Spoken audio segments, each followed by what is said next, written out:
You and all other school parent groups about the country, and you must stand united on this and stamp out this frightful assassin of our youth. You can do it by bringing about compulsory education on the subject of narcotics in general, the dread marijuana in particular. That is the purpose of this meeting, ladies and gentlemen, to lay the foundation for a nationwide campaign by you to demand by law such compulsory education. Because it is only through enlightenment that this scourge can be wiped out.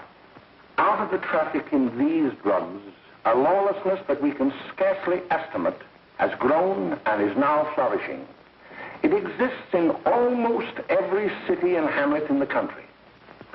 It might be interesting and important for you to know some of the methods used in bringing these drugs into the country, and the work of the forces of law and order, which are daily combating the traffic, always at the risk of life by their agents. This ceaseless fight against the drug traffic is directed by the Department of Narcotics, Washington.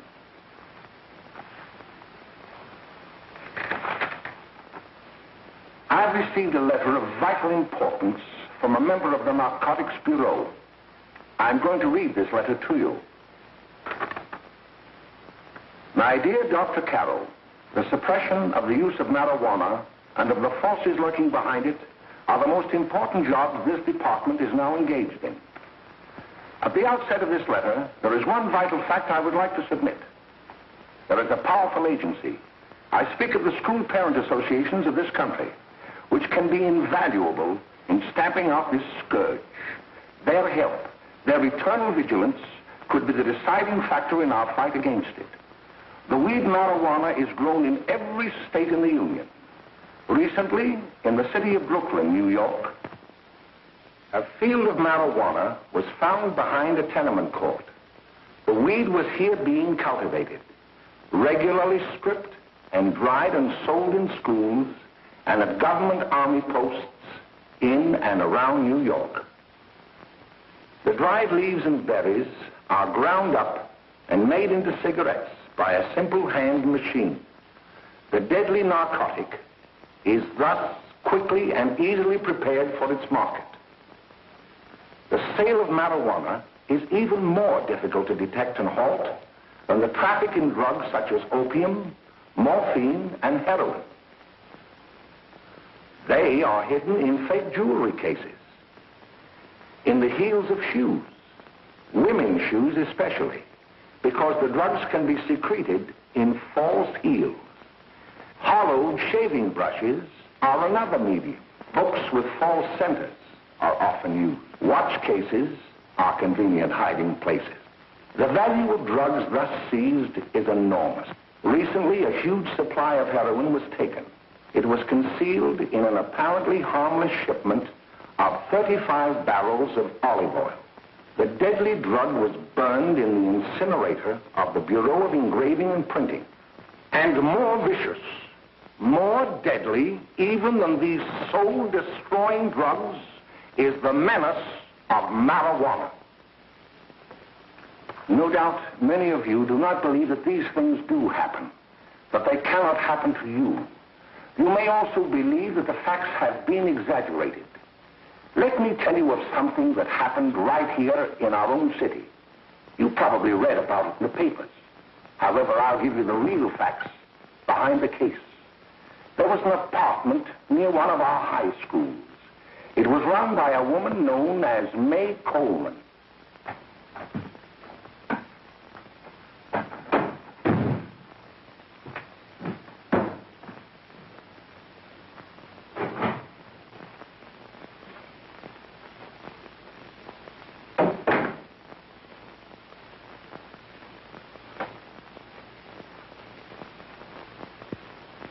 Hey, come on, May, get up.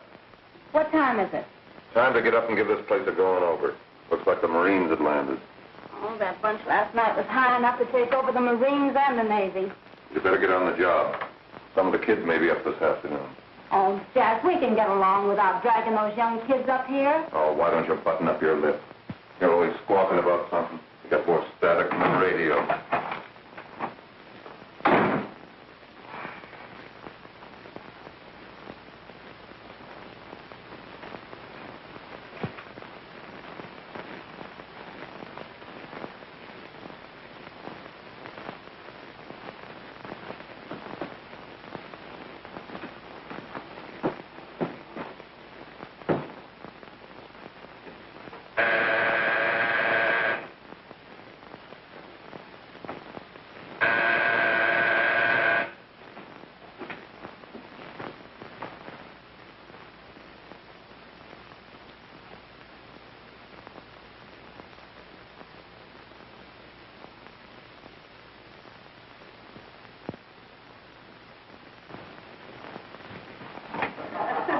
Oh, greetings. Well, hello, fella. How are you? Fine, how are you? Come here. Come here. Yeah. All right, glad to see you. Is the name? Should be right in. Just sit down and make yourself comfortable. Hey, what kind of a joint is this, Eddie? Oh, it's all right, Gwen. See, they probably had a party last night. Oh. A couple of your customers, May. Yeah? Well, they're old enough to know what they're doing. Not like those young kids you bring up here. All right, all right. Listen, I'm going to blow. Where are you going? I got to make some deliveries, and I'll probably drop by Joe's place and bring back a couple of the kids. Oh, I wish you'd lay off those kids. Oh, why don't you get over that mother complex?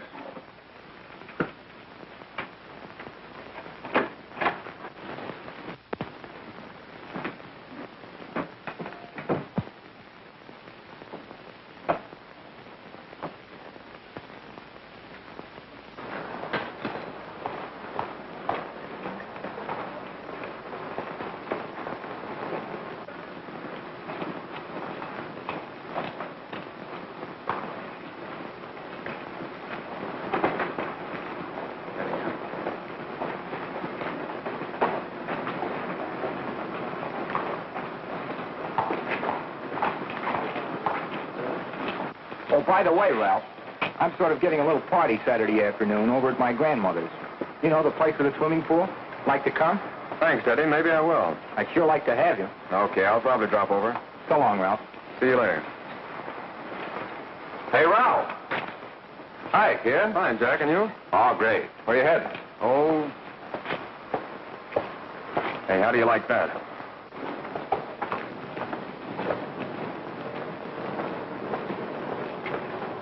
That's the one I was telling you about. Very nice. I don't know why you want to make such a fuss over that Ralph Wally. Oh, he's a swell swimmer. He made the freshman team that year he went to college. Yeah, and that lets him out. My dad knows his family. None of them are any good. Father and mother just got a divorce from Paris. Yeah? You know, Ralph runs around pretty much on his own. He's been in a couple of jams. Well, I only kind of say hello to him. I don't go around with him. Well, you better not. He's a little too old for it. That's what my dad said. Hello, Mary. How are you, Bill? How are you, Ralph? Oh, hello, Ralph.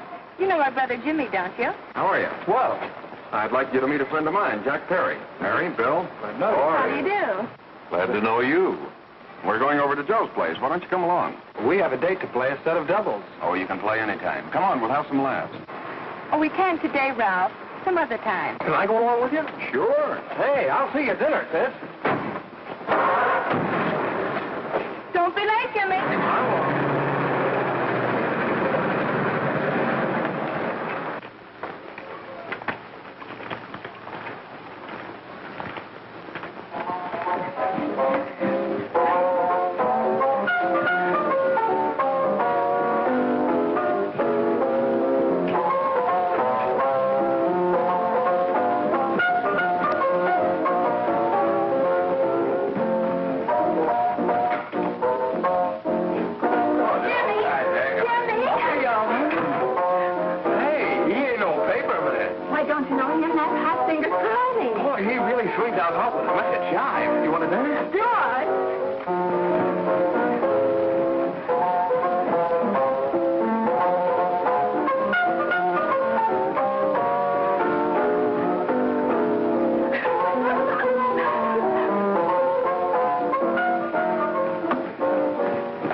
expecting us at the apartment a little later.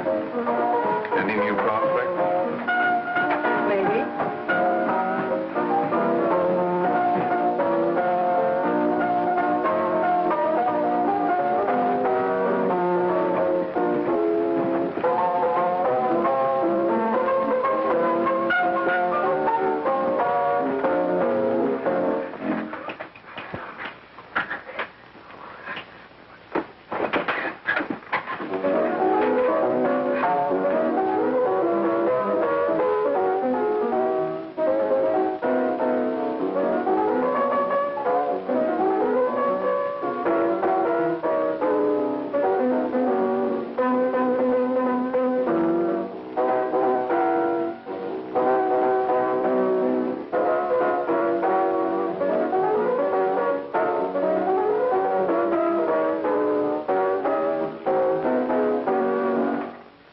Jimmy, you're wonderful.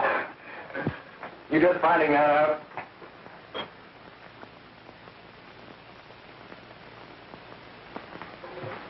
Why can't we go now? Good. Hey, kids, we're having a little party up at my girlfriend's apartment. Wouldn't you like to come? Oh, I'd love to. You want to come, don't you, Jimmy? Oh, sure. Any place with you. Well, come along. We can all go in my car.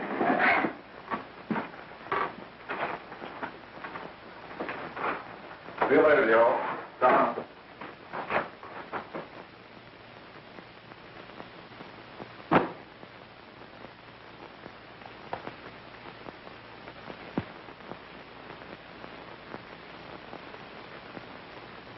It's sweet of you to help me, Bill. Well, I'll try anything except domestic science. Why, Bill, don't you want to learn something about running your own home? The answer is no. You know, after that session we had yesterday, I went home and told Mother that the trouble with her pot roast gravy was she hadn't added 3 heaping teaspoonfuls of olive oil. What did she say? She didn't say anything. She just threw me out of the kitchen. Oh, I don't wonder. Hello, children. Hello, Mother. Hello, Mrs. Lane. That was sweet of you, Mother.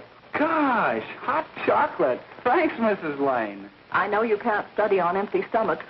Now then, enjoy yourself. He will. She will too, Mrs. Lane. May I?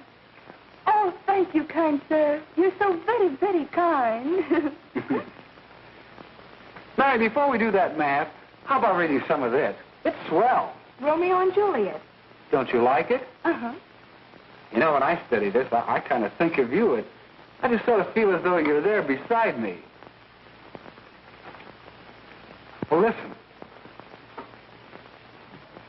It is my soul that calls upon thy name. How silver sweet sound lovers' tongues by night, like softest music to attending ears. Romeo, My dear, what o'clock tomorrow shall I send to thee? by the hour of 9. I will not fail. 'Tis 20 years till then.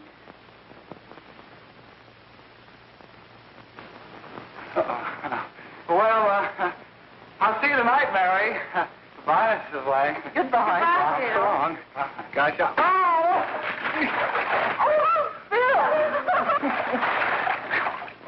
I guess I'm all right. Well, bye. Bye.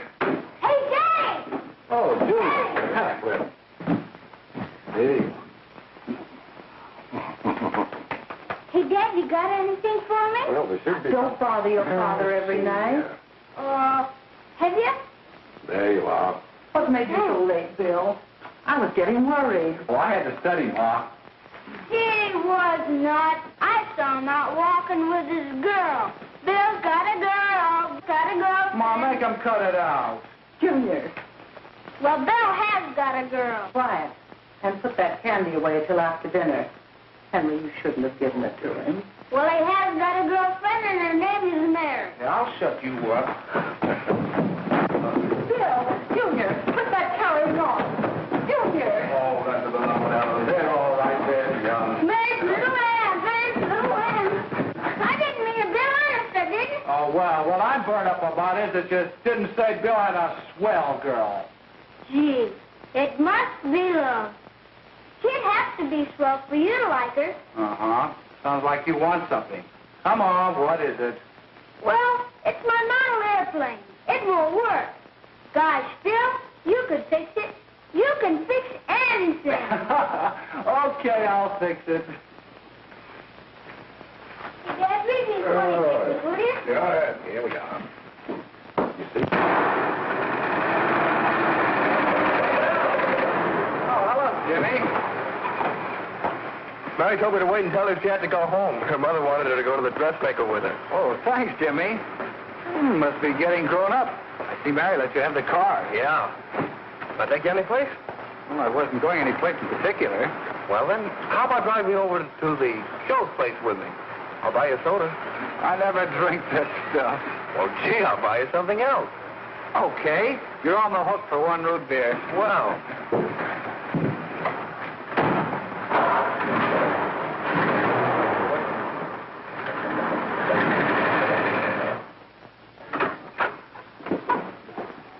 Hi, Bill. Hi, Jimmy. Hey, Jimmy. Hello, Jimmy. Hello, Bill. Come on, slide in. Hello, Blanche. Hello, Ralph. How are you? Hello, Ralph. How have you been, Ralph? Hello, Bill.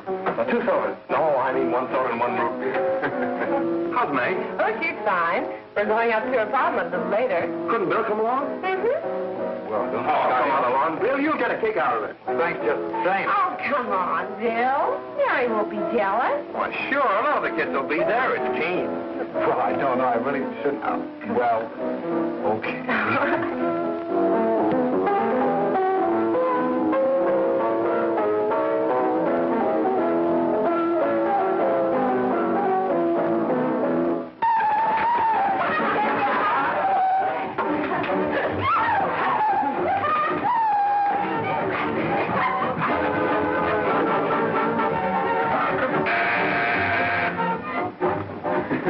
Hi, kid. Hello, Jack. What do you say? Yeah, come on in.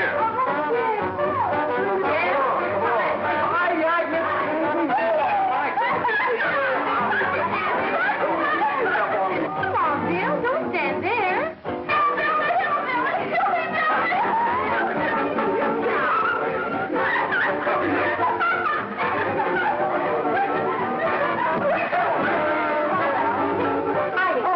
I'm Egg. This is Bill Harper. He's okay. Hello. Well, if you say so, it's all right with me. I'll be back in a minute. Hi, kids. How you doing?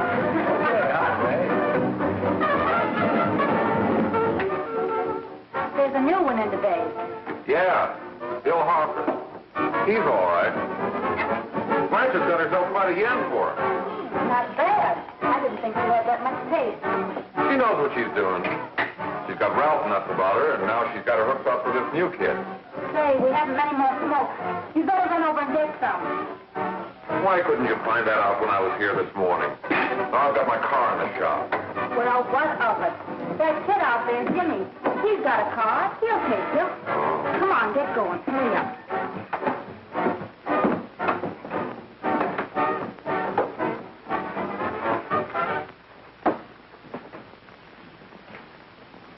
Hey, Jimmy.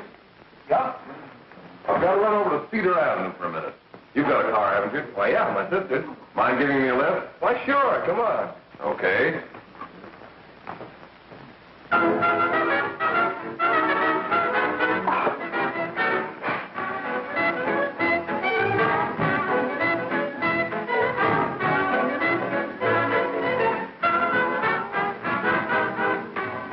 No, thank you. Well, here we are. Oh, thanks. Oh, May, don't forget me. I never forget you.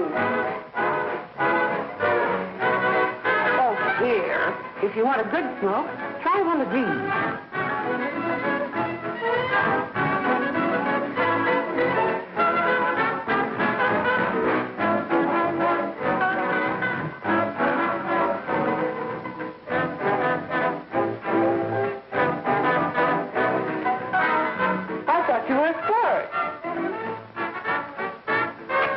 If you're afraid.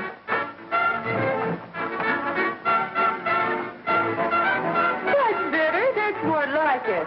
I know you like that. Really, you will. Now just take a puff of that.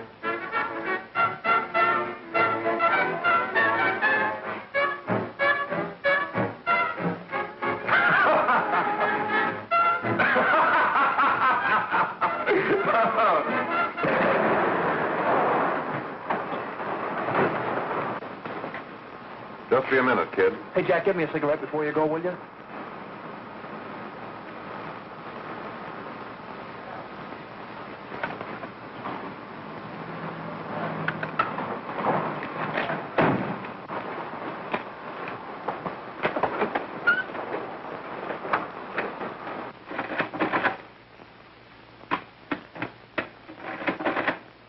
Hello, Jack. Hi, boss. How's business? Getting better every day. Those kids sure go for it. Swell. Had to run over for a couple more cartons. Ran short today. All right.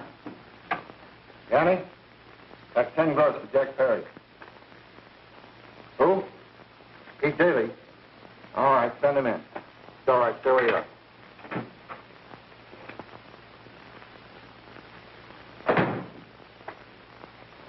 I want to talk to you. All right, go ahead. Jack's okay. What's the beef? Listen, you never heard no beef when I had to sell that rotten gin. You're after the dough, aren't you? Yeah, but I don't need dough that bad. Taking two-bit pieces from kids. There are millions of two-bit pieces just begging to be taken. Don't be a dope.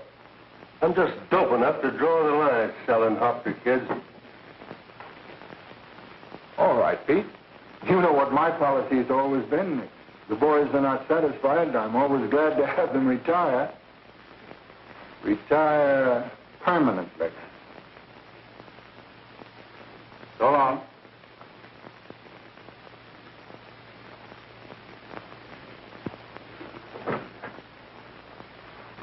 I only wish you had a couple of kids so I could... Get out! All right, Jack, pick up your stuff from down here. I'll be ready by now. Okay, well.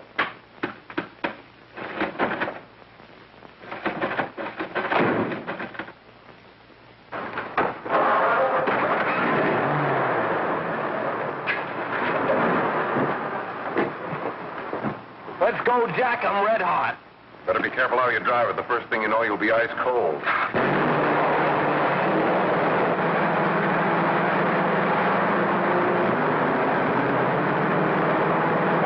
Take it easy, kid. Slow down, you'll kill somebody.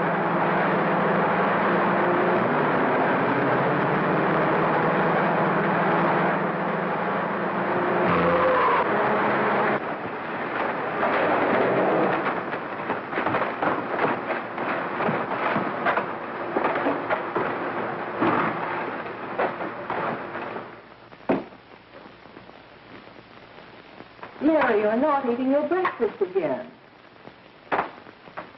Bill Hartford hasn't been around lately. Anything wrong between you two? Why should there be anything wrong?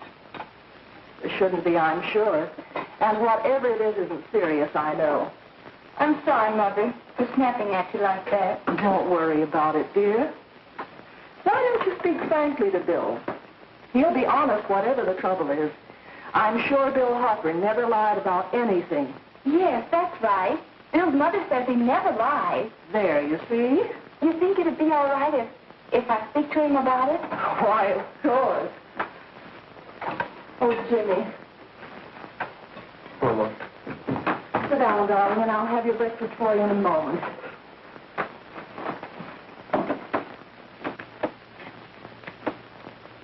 Jimmy, What have I got to worry about?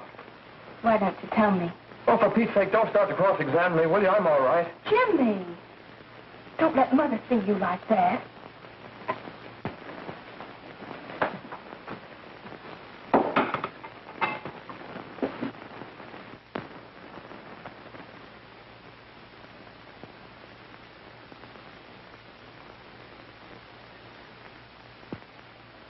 There is no doubt that there is an organized gang distributing the narcotic to students, not only in my school, but all over the city.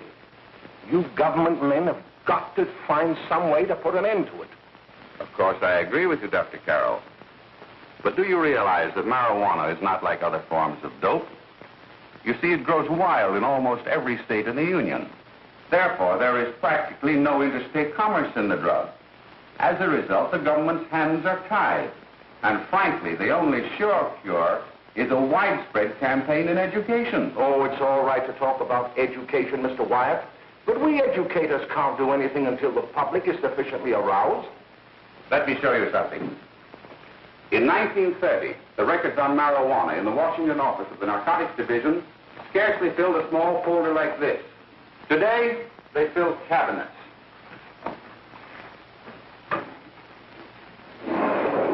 All these devoted to marijuana records.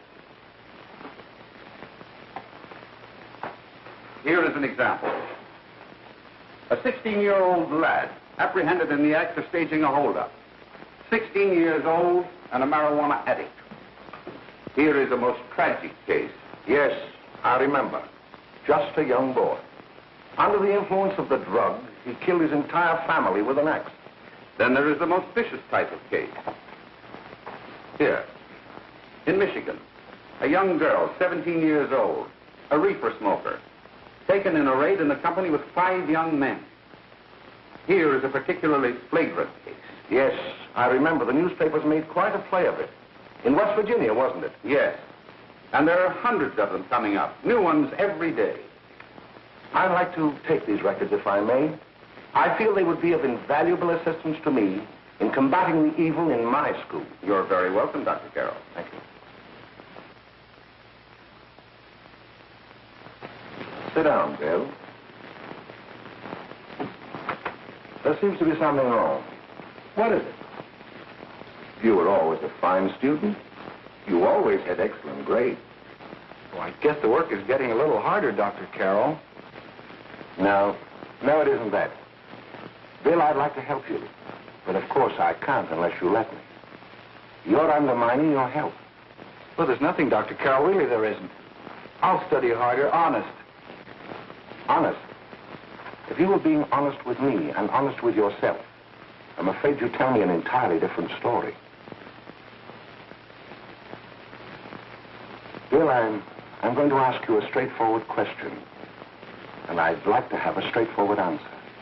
Yes, sir. Isn't it true that you have, perhaps unwillingly, acquired a certain harmful habit through association with certain undesirable people? Well? Oh, no, sir, I haven't, Dr. Carroll. Well, that is, you see, I'm worried about something at home. All right, my boy. We'll just have to let it go at that. But remember, if you ever want to confide in me, no one will ever be the wiser. Well, thank you, Dr. Carroll.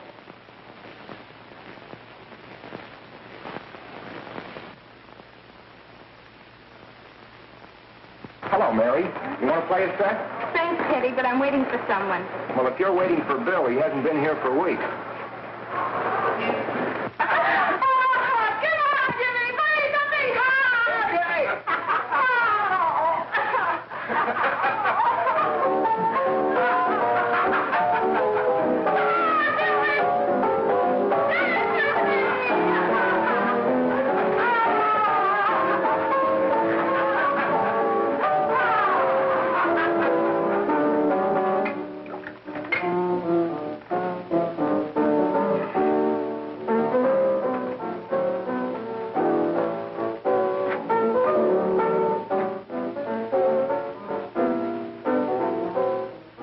Take that new kid long to catch on. Don't take any of them long.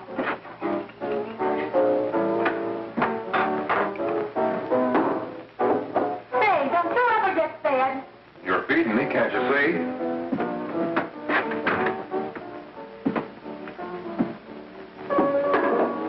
Give me that with a fork, will you? Get it yourself.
Good morning, Miss. We're from the police department. Good morning.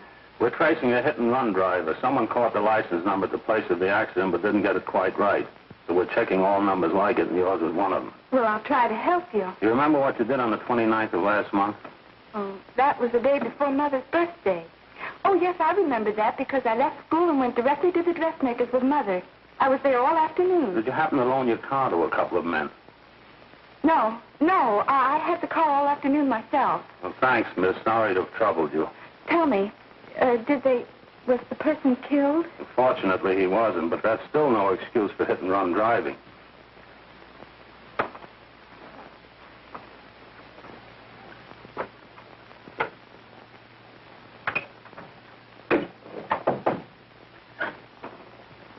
Has Jimmy Lane been here today? He was in. He went over to May's place. You know where that is.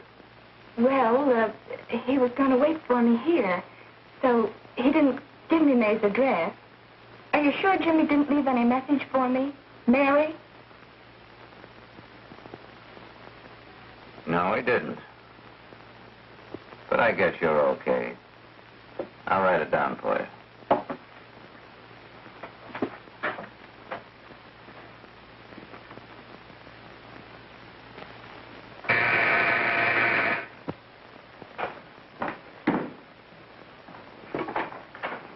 Mary, come right in.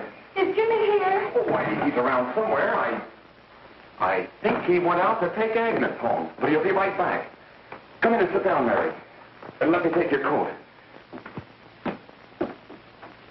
Who's the new kid just came in?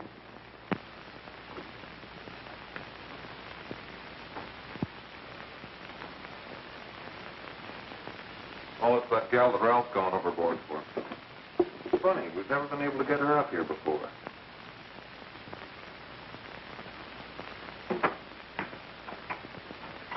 Hey, scram, will you?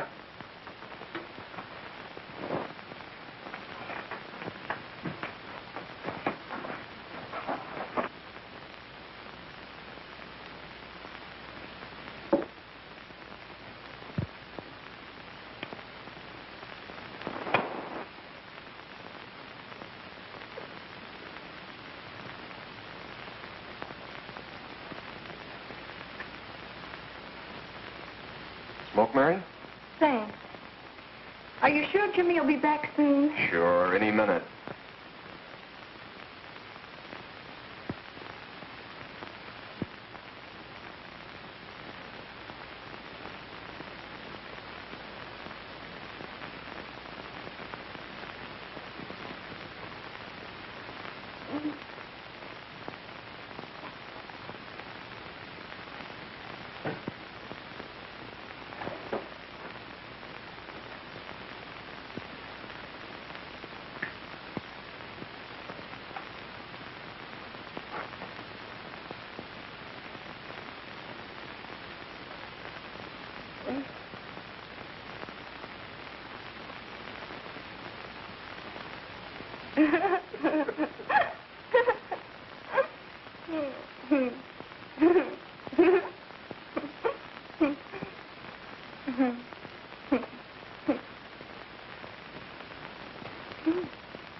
Say, what's the matter, an orphan?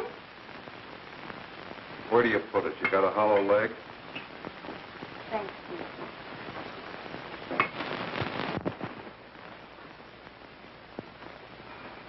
How do you feel, Mary? Oh, Mary, give me a... Mary. Oh, Mary.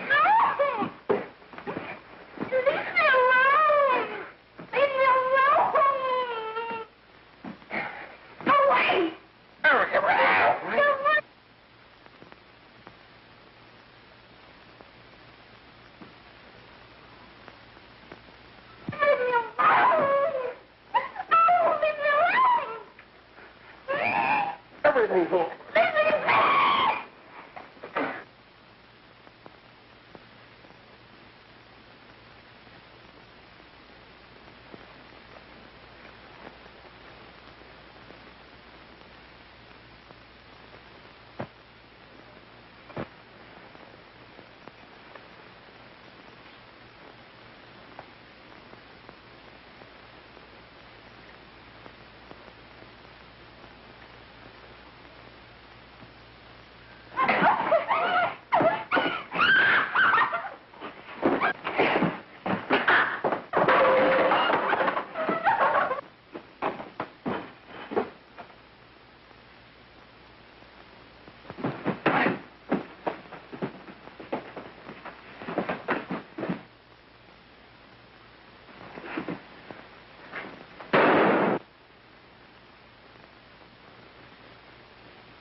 Jack, is she all right?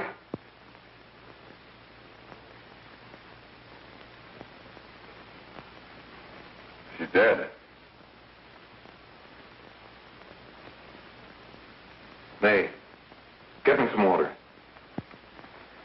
Now listen, you two. I want you to get out of here. Get out of here and forget you're ever in here today.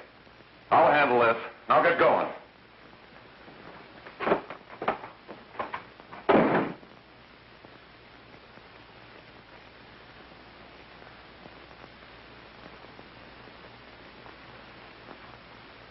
Give it to me.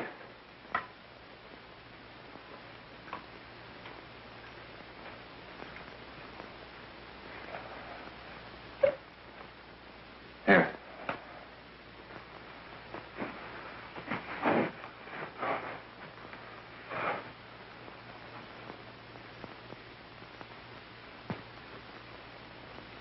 Harry.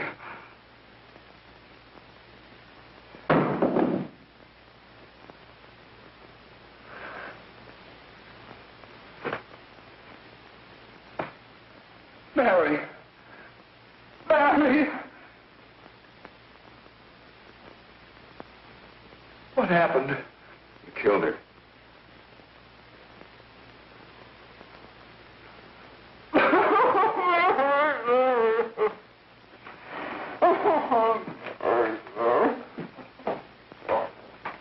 Look. After I scram, you call the cops. And this is your story. Remember it. These two kids came up here for a couple of beers. You were out in the kitchen, you heard the shot. When you got in here, that's what you found. Just stick to that story. Mary. Mary, speak to me. Mary.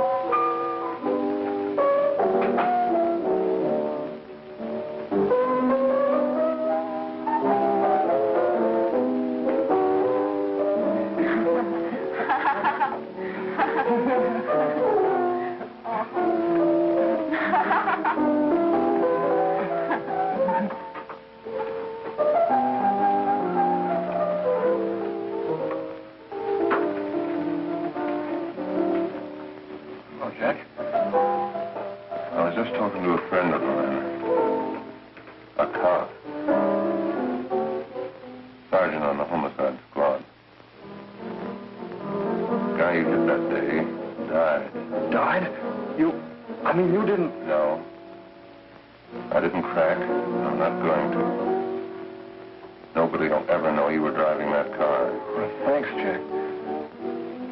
Just as long as you keep your mouth shut that you were ever up in May's apartment. Why, sure, Jack, sure. Okay.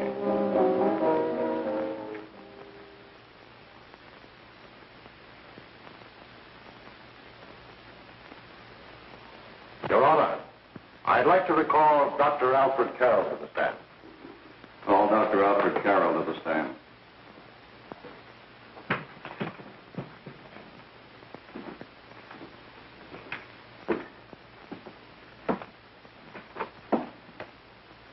Dr. Carroll, as principal of the Lakeside High School, did you, during the last 3 months, notice any changes in the demeanor and attitude of your student, William Hopper? Yes, in a number of things. For example, at times disassociation of ideas. In another instance, I happened to attend the recent interscholastic tennis matches. And while Bill Harper had been considered an exceedingly good player, I saw him miss the ball by as much as 3 or 4 feet. This, I understand, could be attributed to the use of marijuana. It causes errors in time and space. Objection, Your Honor. The witness has been qualified to express opinions upon the effect of narcotics. Sustained. Dr. Carroll has been called merely as a character witness. Well, then, although you didn't know to your own knowledge that the defendant was using marijuana, did you notice any changes that would lead you to believe, as an educator, that he was under some severe mental strain, which might possibly have been induced by some drug? Yes, I recall distinctly a few weeks ago. It was during a class of English literature.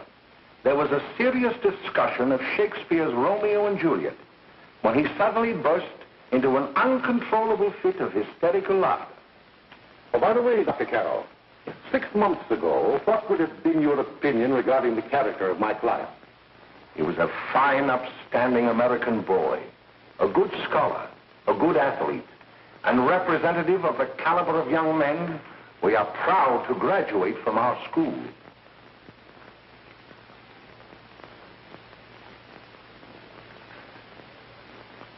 Oh, snap out of it, will you? It's not our fault. Why'd I ever bring him up there anyway? He's just a kid. I can't hang him. Shut up, shut up! Why don't you let yourself go? Talk. Go off your nuts and have me that way, too. It was his own fault, wasn't it? Shut up! They've got us hidden out, haven't they? The cops can't find us. Jack, I want to get out of this place. You're going to stay here as long as we have to keep those two out there undercover. Until the trial's over. The boss gets a better idea. But they're getting on my nerves. It can't last much longer. I'm not worried about her. We got to keep him gagged. Oh, he's about ready to crack. What you got to do is keep him from having too many reefers. Any day now, that punk will get hot. He'll probably spill and tell all he knows if he gets the chance.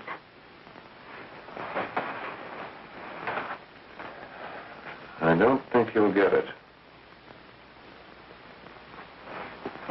I'll see you later. Where are you going? I'm going to see the boss.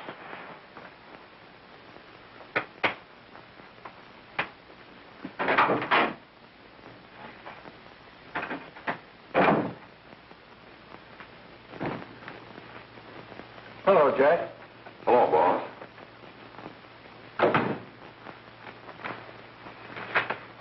What are we going to do about that Wiley guy? Still jittery, huh? I don't know what the punk's going to do. Keep feeding him those hot sticks. That's what May's been doing. That's no good. I got a hunch that he's due to crack when that Harper verdict comes in. If he's on the tee, he's liable to take a powder on us and blow his topper to the DA. You mean you think we'd all be better off if he never heard the verdict? Well, what are you waiting for?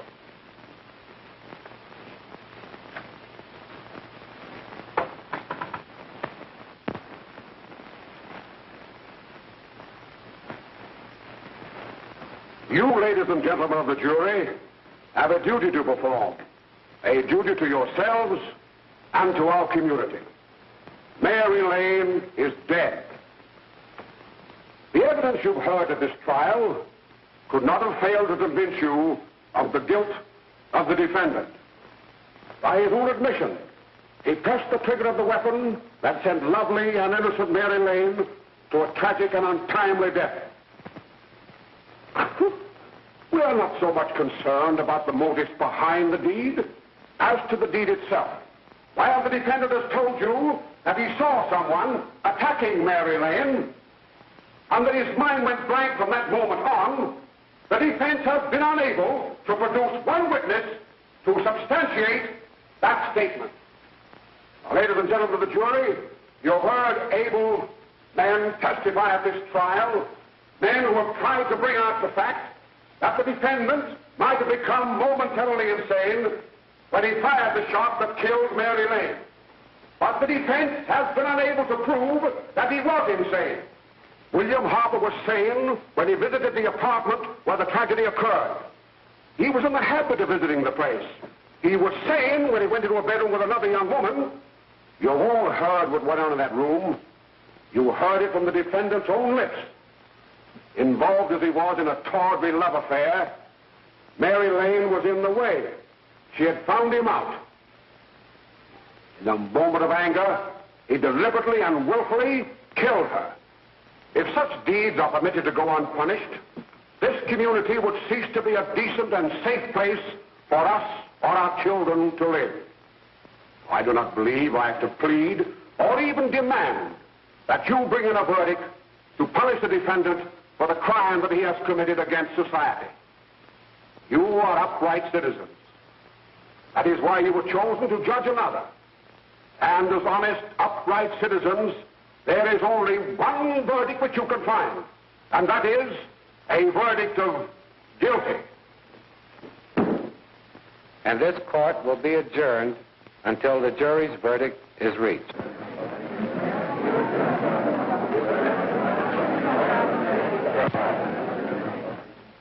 I suppose you all feel the same about this case.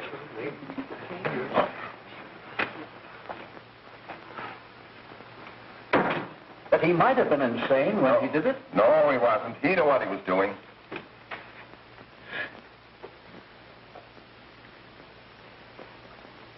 But supposing he was insane? You can never make me believe it nor anybody else. We'll take a first vote.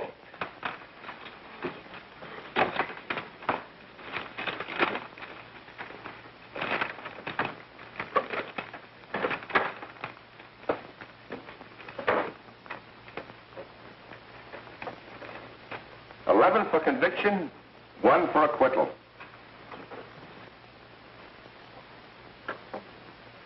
But there's a reasonable doubt about the boy's sanity.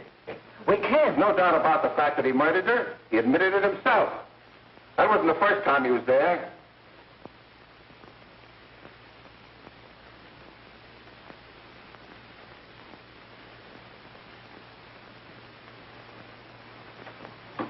We gotta make an example before boys like that contaminate all of our children. We can't have every murderer hiding behind the gag that he's insane. Sure, they see red before they kill somebody. But whose fault is it?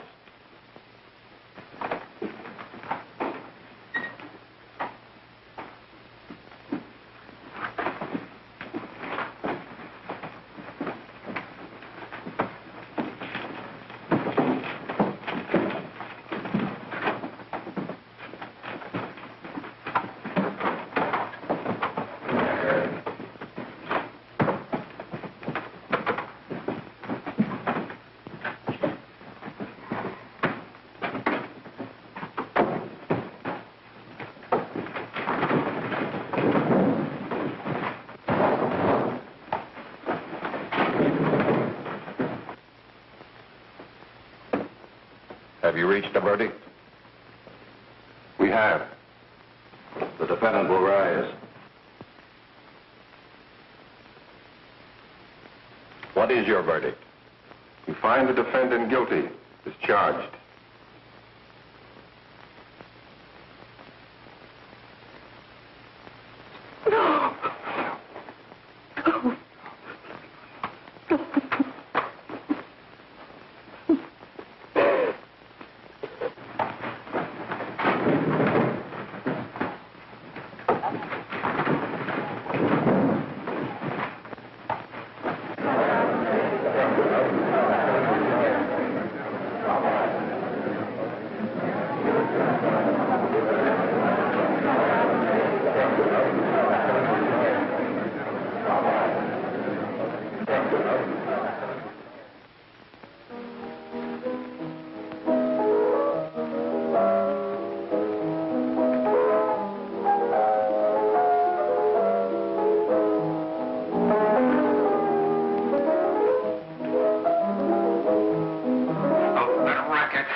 What do you want?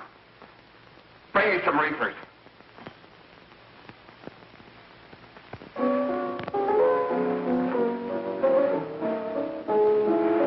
They're going to hang him. Blanche, they're going to hang him. Oh, come on. Get a hold of yourself. Here you are. Now, quit that crazy laughing. Where's Jack? I want to get out of here. They'll pick you up and hang you if you don't pipe down. I want to see Jack. Jack.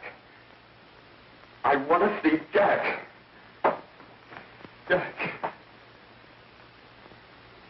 You better quiet him. I can't do anything with him.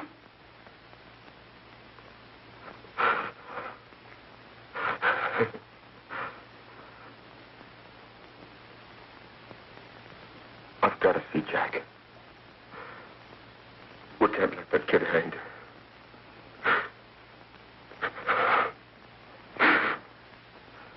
He'll be here. Don't worry. He'll be here in a little while. I've got to see him. You've got to see him.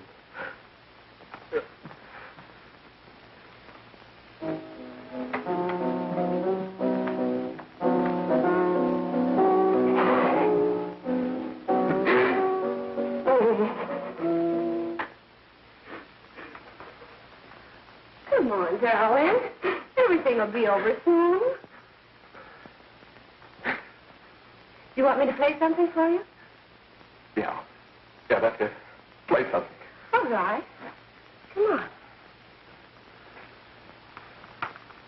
Sit down.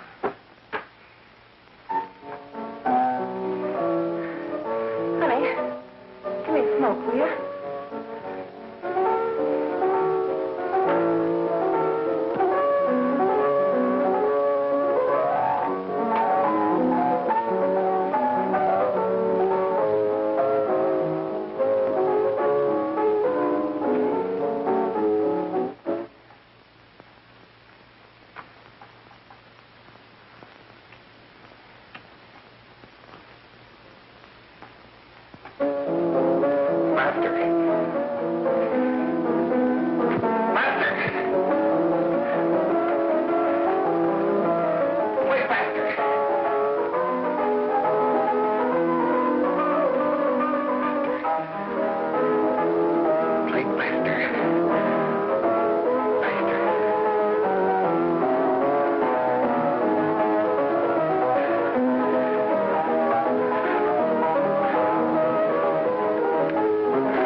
I know what you want.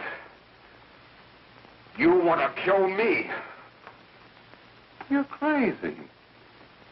Take it easy, kid. I just want to talk to you.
Give me a glass of water. Who's behind you? No, no, no. You'll hang if you don't talk. No. Who hired you and Jack? Hurry.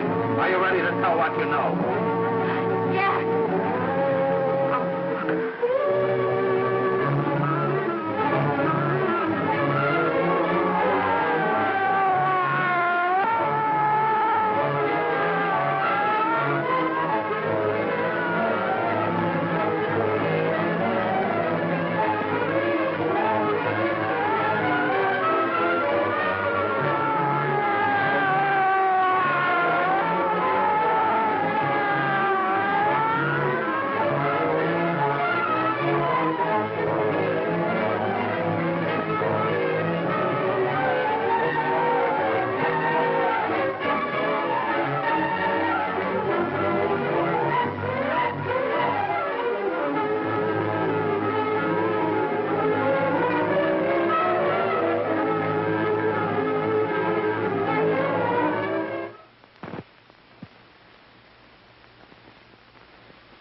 If we can gain some measure of leniency for my client, she is prepared to enter a plea of guilty and, in addition, turn the state's evidence in the case of William Harper. I regret that this court is not prepared to bargain with justice. I'll tell anyway. I was there. I saw it. I know who killed Mary. And I'll tell you who killed Mary Lane. It wasn't Bill. It was Jack. Jack Perry. He shot Mary, and then he put the gun in Bill's hand. We were all at the apartment one afternoon, and Mary came in looking for her brother. Bill and I, we'd been in another room. And Bill came in. He caught Ralph with Mary, and they started to fight. But it was Jack who had the gun. He was going to hit Bill over the head with it to make him stop. And then the gun went off. I saw it. I can see it now. It was horrible. And before he knew it, Mary was dead. But you see, Judge, Bill didn't know he hadn't killed Mary. He was so doped up, they made him think he had. Ralph wanted to tell you, too. Oh, if they'd only let him. But this is the truth, Judge. I'm telling you the truth. After Jack saw the poor he was dead, he put the gun in Bill's hand. It was Jack's fault. And it was my fault, too. I got all of them to come up to the apartment. I'm just as much to blame. I am.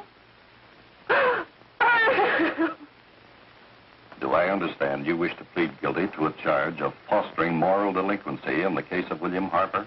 Yes, I'm guilty. I am. Prepare a statement for signature, and also an order setting aside the jury's verdict in the case of the people versus William Harper. In the interests of justice, I shall direct a verdict of not guilty.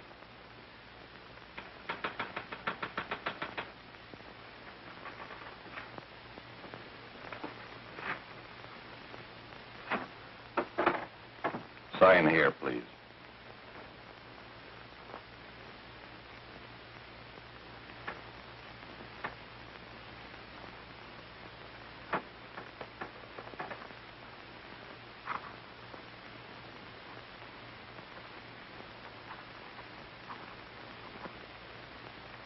You shall be brought into court on Thursday, the 17th, when sentence will be pronounced.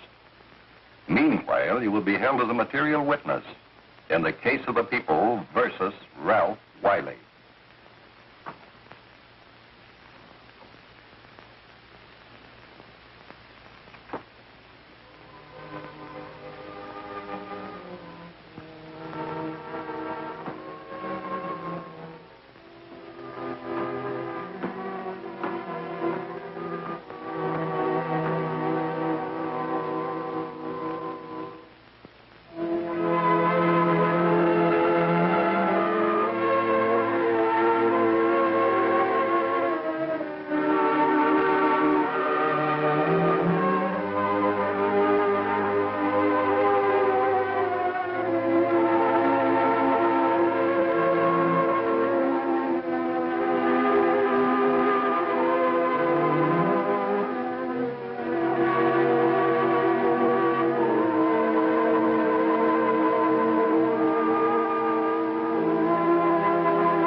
come in the hearings before this court today to what I hope will be the final actions revolving about an unhappy and unfortunate case, one whose horrible tragedy will forever remain with me.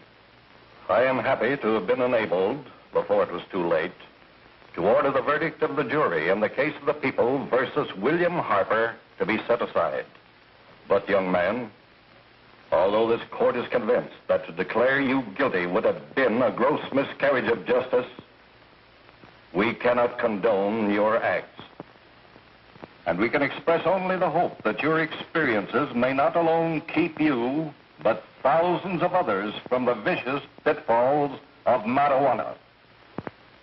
Thus, I am ordering you to remain in this court during the next case, so that you will be obliged to witness what you yourself so narrowly escaped.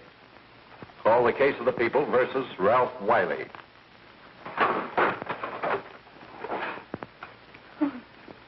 Bill. Bill.